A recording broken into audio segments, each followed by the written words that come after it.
Okay, thank you, Miklos, and ladies and gentlemen, we're very happy to be here. I always was very enthusiastic when I saw how the zoo here, Budapest Zoo, developed from a very old zoo towards really a modern zoo. And also we have tried to move our zoo towards a conservation center. And I'd like to show you what we understand by that and how we're going to do that. Most people still come to the zoo because of fascinating animals. We have heard that before. But we, as people who work for the zoo, we think there is something else. You know, we are connected. We are connected to the animal world. And we have to remember that we always are connected, and we only when we realize that we really care about animals, as the statement here says. We are coming from far, and not in many institutions, not just the methods have changed, but also the goals have changed. It started by just displaying exotic objects. Then we came having collections of animals where we showed one animal from each species, compared them on a natural science way. And but the goals have changed again, in my opinion. And how I see a modern zoo, what's the vision of a modern zoo? The first thing is still that I think we have to be connected to animals.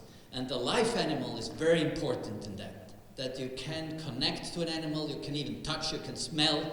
This connection is very important. And many people living in towns now have no other way than to come to the zoo to connect to animals. I also see the zoo as an ambassador or a PR agency, if you can say that, for the animal world, for nature, for conservation. And of course, and I think we should do that, we have heard that on a scientific way, we have to do that competent. We are a leisure organization, but we want to do that competent. We want to concentrate on what we are good at, which are animals and the science around the animals. And if that's our vision, you know, we have to be attractive. We have to be fascinating for people, but also sensibilizing people, get them involved, get people involved. And if we achieve that, then the zoo becomes a conservation center. And the visit to the zoo becomes an act of conservation. I've showed this picture several times, and I still think it's for us, it's easy to get interested and excited when people come to the zoo. But the hard part for us doing zoos for the future is to jump here over the Grand Canyon and actually motivate people to change their behavior to become conservation actors. And that's, I think, our main challenge as a zoo. How are we going to do that? We want to create interest in our visitors for conservation, for the animals, for the plants, for the environment, for conservation, and move the people from awareness, from enthusiasm to awareness. What's happening around us. Thomas already has showed and also I'd like to show you what I think are the features of quality of a modern zoo. It starts by the presentation of animals. It starts by the presentations. I say presentations because a zoo is not the wilderness. A zoo is a man-made institution for humans, and we want to show the animals to our visitors. Educational programs, breeding successes, species survival programs, but no zoo, research and conservation programs, but no zoo can work without being economically efficient. And I think if we're not economically efficient, we always are working in a way that the media is heading on us, and so we have to make sure we are economically efficient. What we want as a zoo, we want to be an institution in our town of highest quality, idealistically, state-of-the-art and correct. We heard that about awareness, conservation, welfare. We want to create enthusiasm. We want that the visitors identify themselves with our goals, become owners of the zoo. They are proud of the zoo in our town, that they are part of our activities, that they support the zoo, and finally they support conservation. This is a slide for me which is very important. What's the duty of a zoo director? And many I see they work down here in the management of the zoo. Conservation, the business plan, the animal collection, human resources. But if we don't work as on the other two fields here, then we have problems with the media. Then we have problems with the public opinion to really support us. So we have to work at least in the same intensity in these two fields here to bring the zoo forward. They have to support us.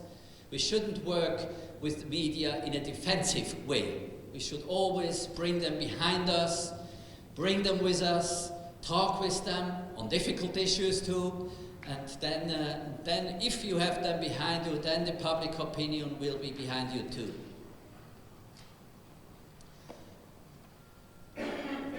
Just Thomas also talked on that. You know, we depend a lot on donations. One of my main things is to run for money, to get donations for investments, but also we ask people in the zoo to give money for conservation. We give money for the conservation inside the zoo. We get 2% of turnover goes to conservation in the restaurants, in our shop. But you still see that Thomas is right, you know, that's kind of a measurement how people think in your town. They give rather money to the zoo than to conservation. But still, they do that, and I think it's part of our way to work that we also want to support conservation. To show that in our zoo, what's our success? What's our success? And the success of our zoo is that we try to bring everybody behind us. So there is the board, first of thing. Then there's the Zoo Friends Society. Then we have 300 volunteers coming.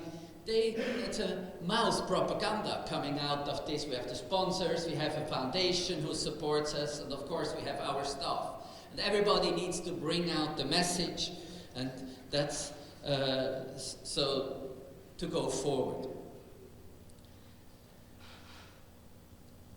I think a zoo visit has to be a big pleasure. And what can be nicer than dining in a very nice place around the elephants? You have to make the people feel well when they come to the zoo. We heard that before too, but I think this is a very important thing. On the other side, you know, there's conservation. We know that the animals getting extinct, one after the other one, and I still think a modern zoo is an investment in conservation. You have seen people like to give money to the zoo rather than to conservation. You cannot say, no, don't give the money to the zoo, give it to conservation. That doesn't function. You don't get the money there. So, and we just had an accounting in Waza how much money the zoos are raising for conservation in the field, not at the zoo. It's the same amount at the moment WWF is doing in the field. Nobody knows, but it's a big amount which goes there, people raised by the zoos, which people pay for the zoo, not for conservation, but it's raised by the zoos. We try, you know, when we talk, the zoo is a conservation institution, then I think it's very important that people can trust you. You can tell real stories about conservation in your zoo. So we have supported several conservation projects over the years. But now we have cut down. We have cut down to 6 major projects. There are 3 institutions at the zoo which work as a conservation organization, but we have cut down to six projects. Because I think as a zoo, our most important thing is to communicate to our people what we are doing. It's not just what we do in the field, it's how we communicate it, communicated to our people. And our main project is Mozuala. It's the rainforest. It's a huge rainforest there, and we looked for projects actually which can be tell the story back home. So this project is a long-term project for us. We are there now for more than 20 years now at the place. It's a long-term project. I'm convinced that conservation is done with people, with the local people. I'm going to show that. But it's long-term. It's a change of culture. It's mostly a change for culture. And that's usually a long-term issue. It's not about 2-3 years project. It's a long-term issue. To do that, we work with intensive partnerships with other people who help us. You know, we are strong back home. We are strong at our zoo, back home in our town. We are not strong in the field. So we work with partnerships with the people there. And how we going to do that? How we make people enthusiasm about the project with unique animals, with unique experiences, unique design, unique animals.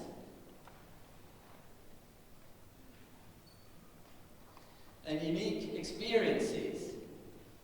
Yeah, here the swimming elephants. I don't show you the film here, but I think it's quite an experience. And you know, people often say that yeah, you just have to see animals, but the behavior of the animal is something which can be really, really exciting. And I want to show you here this small movie. Very short movie about the birth of an elephant. And when you see and hear how that works, I know the former CEO of WWF International, he was engaged in conservation by a visit to our zoo. And if you hear that, just hear, see this birth, see some of this kind of behavior, you don't gonna forget it, you will be taken by that and get into conservation. But it's also about science. You have talked before a lot about the science. And you know, and we didn't do good science for a long time in how elephants give birth to youngsters. You know, we had several elephants, one beneath each other, and there were no families. So when a birth came up, the elephant was separated, keepers were around. And we had several events where mothers killed their baby. People said, why are they killing their baby? You know, that's very strange. And so then there was a review of somebody who has seen a birth in the wild, and he has seen that the mother is kicking the baby just when he was born, kicking quite a bit, 6 meters away, and the baby flew away. Nobody knew why. Did he want till people realized they had to go and see, look at it now. They realized that elephants have no teeth. They have no crowns, but they have to open the amnion of the youngster. So that's why they kick the youngsters.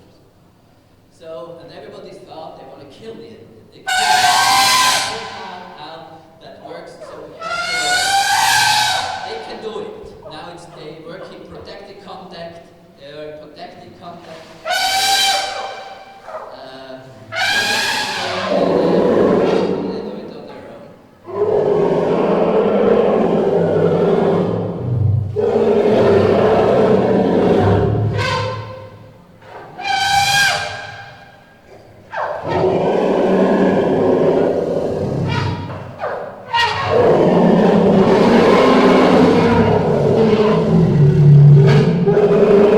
It's hard to stay by that.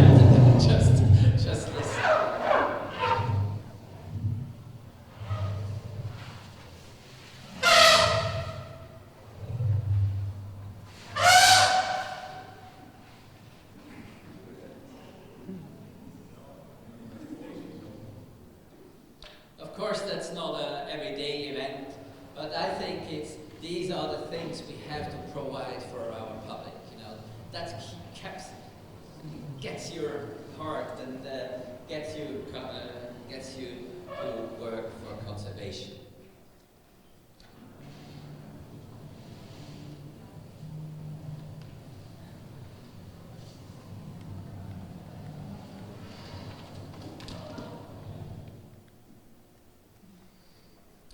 Okay, and people have to feel well, so I think that the unique design is important too. It has to be, the design has always to follow what you want to show.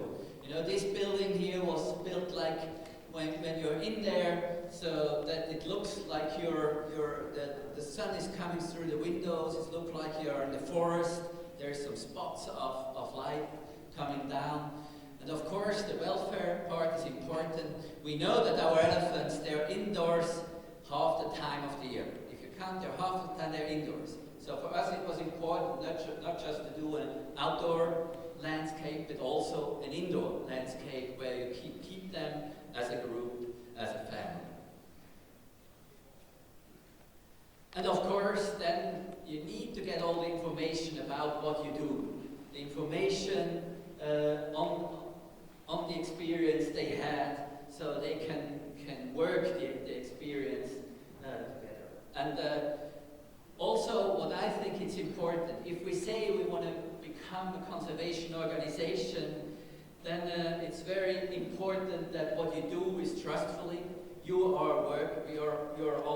priority is also to have a sustainable way to work as a zoo.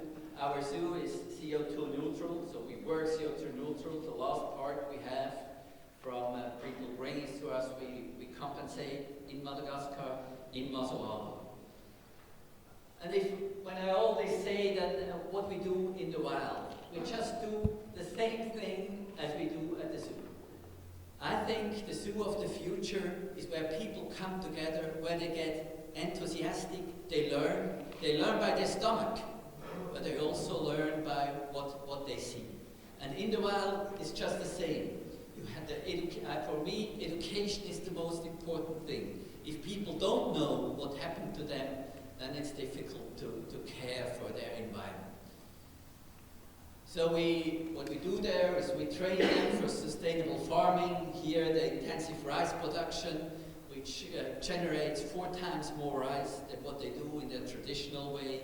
So they don't need to cut the forest anymore. We help them to bring water to the rice fields, also to get more rice. We do reforestation with them there around the park.